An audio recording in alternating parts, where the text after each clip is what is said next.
আসসালামু আলাইকুম ওয়া রাহমাতুল্লাহি ওয়া বারাকাতুহু। আপনারা উপস্থিত সকলে কেমন আছেন? ভালো আছেন? ভালো থাকার কথা না, কারণ এই বাংলাদেশের সকল মানুষের হৃদয়ের স্পন্দন, যে মানুষটি এই দেশকে শুধু দিয়েই গেছেন, নিজের জন্য কোনো কিছু করেননি এবং নিজের জন্য কোনো কিছু ভাবেননি,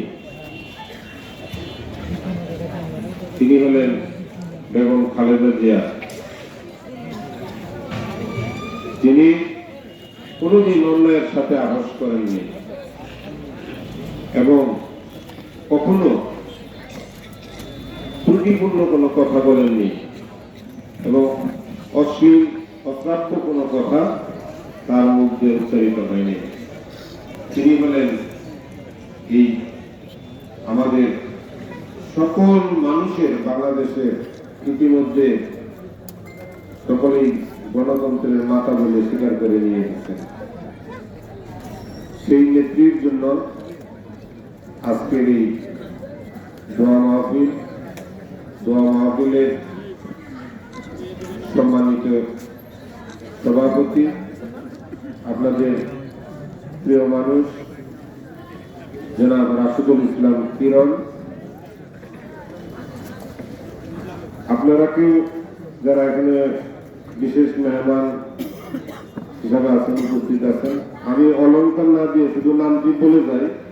যদি আপনার নামটি না বলি তাহলে আবার আমাদের নেতা কর্মীরা বলবে বোধহয় যে আপনাদের নামই আমি জানি না।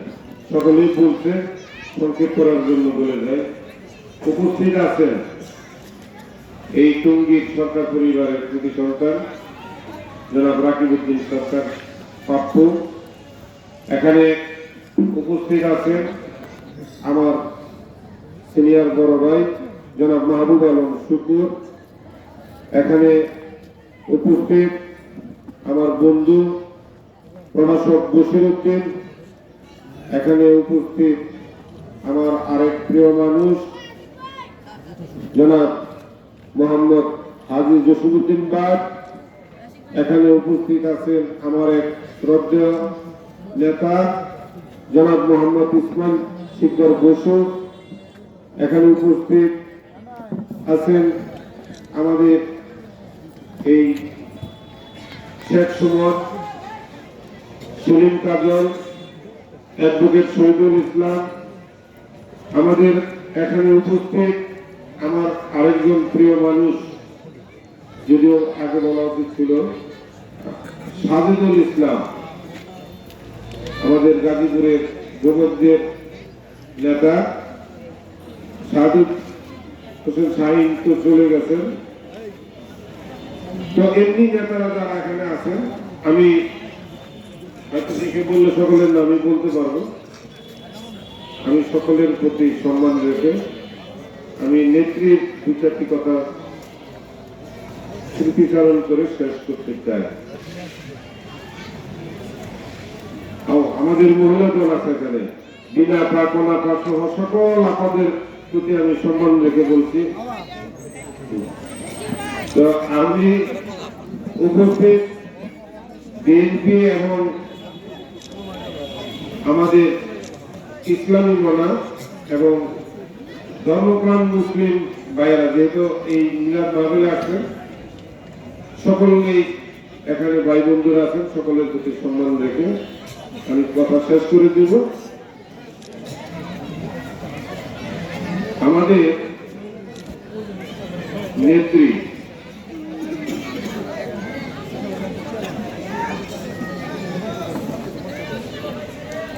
নেত্রী আপনারা জানেন অসুস্থ, এবার কেয়ার হসপিটালে ভর্তি আছেন। উনি বহুবার হসপিটালে গিয়েছেন, আবার সুস্থ হয়ে ফিরেও এসেছেন। আল্লাহ তাআলা গ্রহণ করেছেন।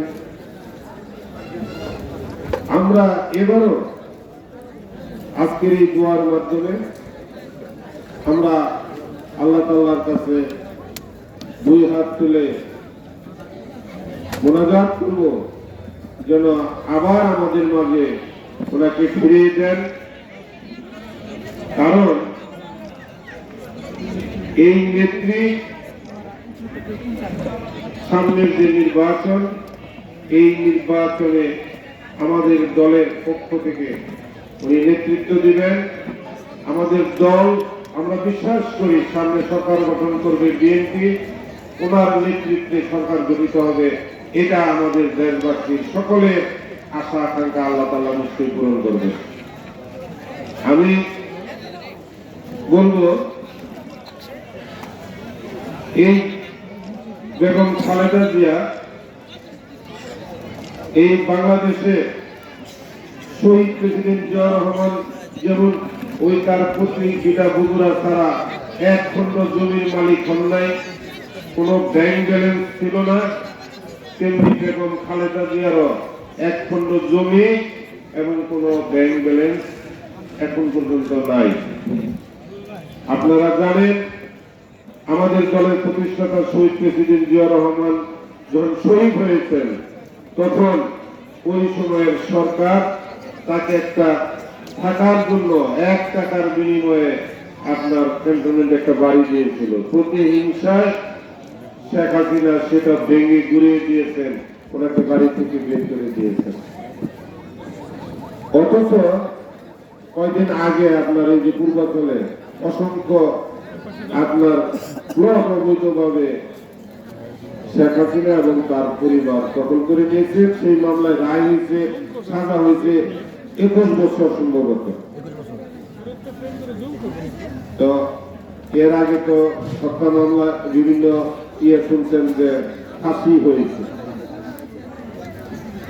তো আমাদের নেতা ভারপ্রাপ্ত চেয়ারম্যান জনাব তারেক রহমানেরও এখন পর্যন্ত কোন ব্যাংক ব্যালেন্স বা বাংলাদেশের একটি জমি মালিক আছেন এই ধরনের কোন আপনার প্রমাণ পাওয়া যায়নি। বিগত ব্রিটিশ সরকার 16-17 বছর এই পরিবারের উপরে, জিয়া পরিবারের উপরে, বেগম খালেদা জিয়ার উপরে এবং তারেক রহমানের উপরে বহু চেষ্টা করেছেন বিভিন্ন ভাবে মামলা মোকদ্দমা দিয়ে হয়রানি করার জন্য, কোনো কিছুই প্রমাণ করতে পারেন নাই।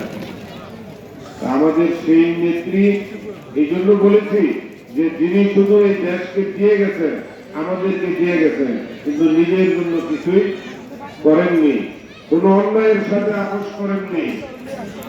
এই কথাগুলো আপনাদেরকে বলার জন্য আরেকটি কথা বলবো।